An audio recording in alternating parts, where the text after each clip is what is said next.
Hi guys, my name is Joseph Lim. I've been into network marketing for more than 18 years na. And good news po, meron po akong napakagandang good news sa inyo. Kasi for the past 18 years, lahat po ng promises ng network marketing is na-experience ko. Nakabili po ako ng mga sasakyan, nakapunta ako ng iba't ibang bansa. At the same time, nagkaroon din po ako ng sariling bahay. At syempre, yung lifestyle na talaga na-experience ko. And currently, right now, ang pinaka-focus ko po kasi nandito na po ako sa Bicol. After 12 years, nag-focus na ulit po ako dito sa Bicol. And currently, marami po akong mga tinutulungan para kumita po talaga ng malaki at maging successful sa ganitong larangan.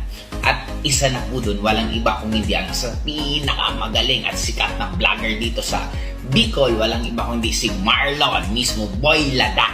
Kaya kung sino man po sa inyo ang napresenta ng Empowered Consumerism ni Mr. Marlon, ako na po mismo ang nagva-vouch na sumali po kayo sa kanya. Yes, I do understand na minsan nandun po yung doubt, pero ako na po, hindi po ako tatagal ng 18 years sa network marketing kung hindi ko po alam ginagawa ko, at the same time kung hindi po ako maayos kausap. Kaya ang pinaka-tinuturo ko sa lahat ng handle ko, dapat lahat po ng naniwala sa kanila is talagang tulungan nila na makuha din yung mga pangarap nila sa buhay. Kaya kung ikaw ang isa sa napresenta ng Empowered Consumerism or under po siya sa group mismo ni Marlon, ako na po mismo magsasabi na sumali na po kayo sa kanila para magkasama-sama po tayo. At syempre, para magkita-kita po tayo hindi lang dito, kundi pagdating ng oras pag namamasyal na po tayo sa iba't ibang lugar at iba't ibang bansa. Kaya ano yan, happy networking po sa inyo lahat.